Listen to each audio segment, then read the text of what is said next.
ಕೋಳಘಟ್ಟದಲ್ಲಿ ಅಕ್ರಮ ಕಲ್ಲು ಗಣಿಗಾರಿಕೆ, ಅಧಿಕಾರಿಗಳ ವಿರುದ್ಧ ವಸಂತ್ ಕುಮಾರ್ ಆಕ್ರೋಶ. ಅಧಿಕಾರಿಗಳೇ ಕಣ್ಣು ಮುಚ್ಚಿ ಕುಳಿತರೆ, ಕಾನೂನು ಗಾಳಿಗೆ ತೂರಿದ್ರೆ ಏನಾಗುತ್ತೆ ಅನ್ನೋದಕ್ಕೆ ಈ ವರದಿಯೇ ಸಾಕ್ಷಿ. ಹಗಲು ರಾತ್ರಿ ಎನ್ನದೆ ಭೂತಾಯಿಯ ಒಡಲನ್ನ ಬಗೆಯಲಾಗ್ತಾ ಇದೆ. ಸರ್ಕಾರಿ ನಿಯಮಗಳನ್ನೆಲ್ಲ ಧೂಳಿಪಟ ಮಾಡಿ ಅಕ್ರಮವಾಗಿ ಕಲ್ಲು ಗಣಿಗಾರಿಕೆ ನಡೆಸಲಾಗ್ತಾ ಇದೆ. ಇಷ್ಟೆಲ್ಲ ನಡೀತಿದ್ರೂ ತಾಲೂಕು ಆಡಳಿತ ಹಾಗೂ ಗಣಿ ಇಲಾಖೆ ಅಧಿಕಾರಿಗಳು ಮಾತ್ರ ಕುಂಭಕರ್ಣ ನಿದ್ರೆಗೆ ಜಾರಿದ್ದಾರೆ. ಹೌದು, ತಾಲೂಕಿನ ಕೋಳಘಟ್ಟ ಗ್ರಾಮದಲ್ಲಿ ನಡೀತಾ ಇರುವ ಈ ಅಕ್ರಮ ದಂಧೆಯ ವಿರುದ್ಧ ಈಗ ಕಾಂಗ್ರೆಸ್ ಮುಖಂಡ ಹಾಗೂ ಬೆಸ್ಕಾಂ ಮಾಜಿ ನಿರ್ದೇಶಕ BS ವಸಂತಕುಮಾರ್ ಸಿಡಿದೆದ್ದಿದ್ದಾರೆ. ಗ್ರಾಮಸ್ಥರ ಪರವಾಗಿ ನಿಂತು ಅಧಿಕಾರಿಗಳ ಮತ್ತು ಕ್ರಷರ್ ಮಾಲೀಕನ ವಿರುದ್ಧ ಗುಡುಗಿದ್ದಾರೆ. ಹಾಗಾದ್ರೆ ಅಲ್ಲಿ ನಡೀತಿರೋ ಅನ್ಯಾಯವಾದ್ರೂ ಏನು? ನಿಯಮಗಳೆಲ್ಲ ಗಾಳಿಗೆ ತೂರಿ ಭೂತಾಯಿಯ ಒಡಲನ್ನ ದೋಚ್ತಾ ಇರುವ ಲೂಟಿಕೋರರು. ಇದು ಕೋಳಘಟ್ಟ ಗ್ರಾಮದಲ್ಲಿ ರಾಜಾರೋಷವಾಗಿ ನಡೀತಾ ಇರುವ ಅಕ್ರಮ ಕಲ್ಲು ಗಣಿಗಾರಿಕೆಯ ಕರಾಳ ಮುಖ. ಹೌದು, ಸರ್ಕಾರ ಕ್ರಷರ್ ನಡೆಸಲು ಕೊಟ್ಟಿರುವ ಅನುಮತಿಯನ್ನ ಇಲ್ಲಿ ದುರುಪಯೋಗ ಪಡಿಸಿಕೊಳ್ಳಲಾಗ್ತಾ ಇದೆ ಎನ್ನುವ ಗಂಭೀರ ಆರೋಪ ಕೇಳಿಬಂದಿದೆ. ಸ್ಥಳಕ್ಕೆ ಭೇಟಿ ನೀಡಿದ ಕಾಂಗ್ರೆಸ್ ಮುಖಂಡ BS ವಸಂತಕುಮಾರ್ ಇಲ್ಲಿನ ಪರಿಸ್ಥಿತಿಯನ್ನ ಕಂಡು ತಾಲೂಕು ಆಡಳಿತದ ವಿರುದ್ಧ ತೀವ್ರ ಆಕ್ರೋಶವನ್ನು ವ್ಯಕ್ತಪಡಿಸಿದ್ದಾರೆ.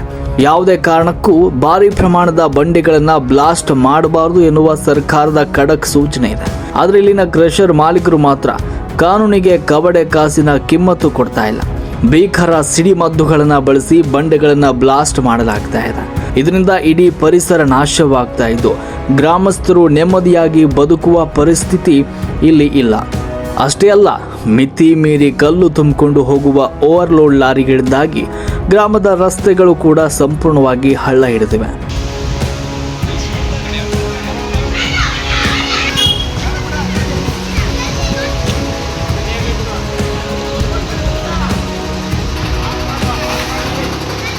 ಇನ್ನು ಈ ದಬ್ಬಾಳಿಕೆಯನ್ನ ಪ್ರಶ್ನೆ ಮಾಡಲು ಹೋದ ಗ್ರಾಮಸ್ಥರು ಹಾಗೂ ರೈತರಿಗೆ ಸಿಗ್ತಾ ಇರುವುದು ಮಾತ್ರ ಪೊಲೀಸ್ ಕೇಸ್ ಮತ್ತು ಬೆದರಿಕೆ.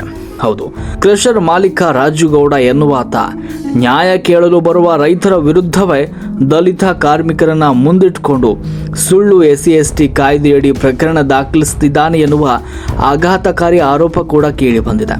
ಅನ್ನದಾತರು ದೂರು ನೀಡಲು ಹೋದರೆ ಪೊಲೀಸರು ಕ್ರಷರ್ ಮಾಲೀಕನ ಪರವಾಗಿ ನಿಂತು ರೈತರ ಮೇಲೆ ಕೇಸ್ ಹಾಕ್ತಿದ್ದಾರೆ ಅಂತ ವಸಂತ್ ಕುಮಾರ್ ತೀವ್ರ ಆಕ್ರೋಶವನ್ನ ಹೊರಹಾಕಿದ್ದಾರೆ. ಕೋಳಘಟ್ಟದಲ್ಲಿ ಅಕ್ರಮ ಕಲ್ಲು ಗಣಿಗಾರಿಕೆ ನಡೀತಾ ಇದ್ರು ತಹಶೀಲ್ದಾರ್ ಆಗ್ಲಿ ಗಣಿ ಇಲಾಖೆ ಅಧಿಕಾರಿಗಳಾಗ್ಲಿ ಈತ ಕಡೆ ಗಮನ ಹರಿಸ್ತಾ ಇಲ್ಲ, ಕಣ್ಣು ಬಿಟ್ಟು ನೋಡ್ತಾ ಇಲ್ಲ.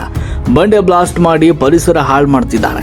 ಇದನ್ನ ಪ್ರಶ್ನೆ ಮಾಡಿದ್ರೆ ಕ್ರಷರ್ ಮಾಲೀಕ ರಾಜುಗೌಡ ಅಮಾಯಕರ ಮೇಲೆ ಸುಳ್ಳು ಕೇಸ್ ದಾಖಲಿಸುತ್ತಿದ್ದಾನೆ.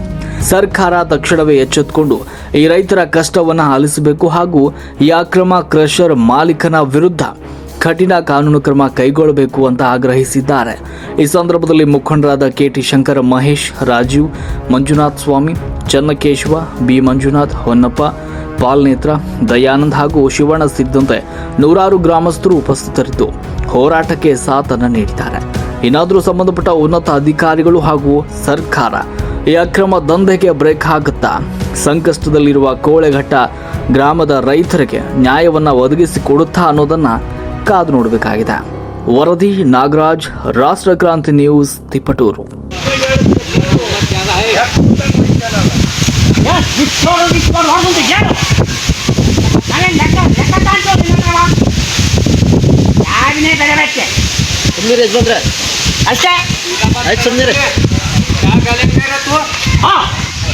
ಜಾಸ್ತಿ ಮಾತಾಡಿದೆ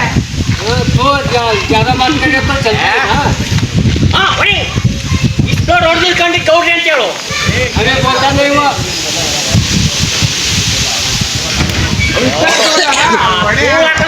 ಊರೊಳಗೆ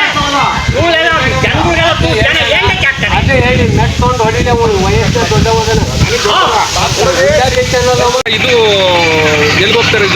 ಇದು ಕೈದಾಳ ಗೇಟ್ ಐತಲ್ಲ ಸರ್, ಅಲ್ಲಿಗೆ ಕೈದಾಳ ಗೇಟ್ಗೆ. ಬಟ್ ಇಲ್ಲಿ ಹಾಸನ ಅಂತ ಹಾಕೊಂಡ್ಬಿಟ್ಟಿದ್ರಲ್ಲ.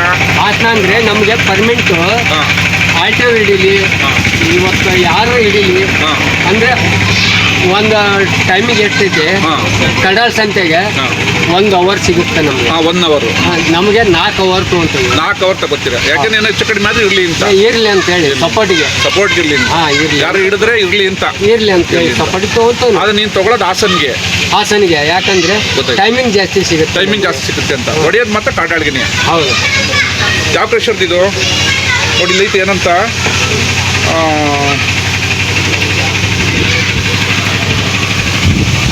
ಎಲ್ಲಿ ಅಜಾದ್ ಫೋಕಸ್ ಆಗೋದು ಅದು ಕರೆಕ್ಟಾಗಿ ಇಟ್ಕೋ.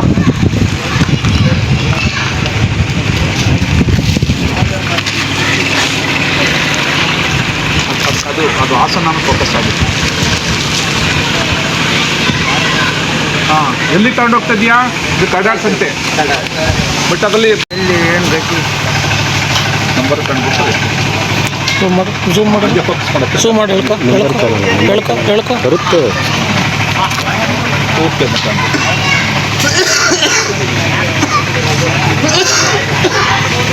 ಒಂದು ಗಂಟೆ ಹೆಚ್ಚು ಕಡಿಮೆ ಇರಲಿ ಇಂಥವ.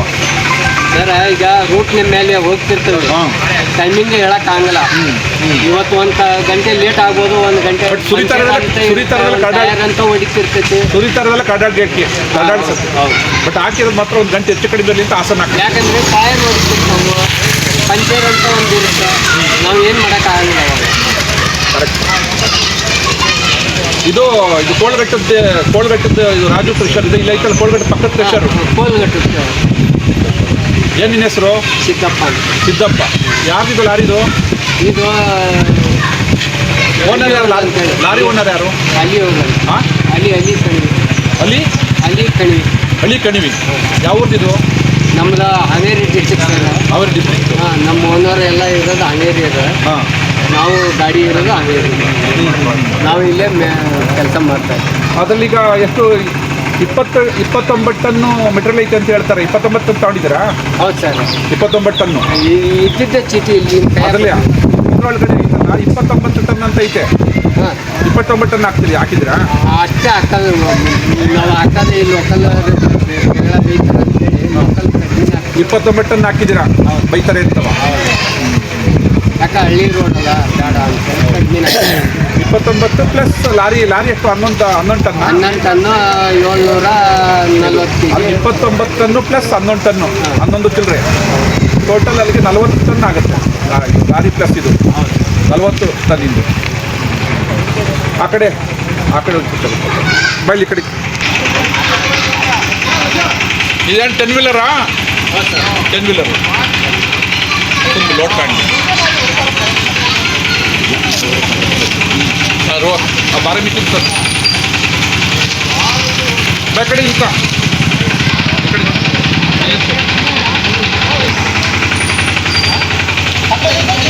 ಇಂತ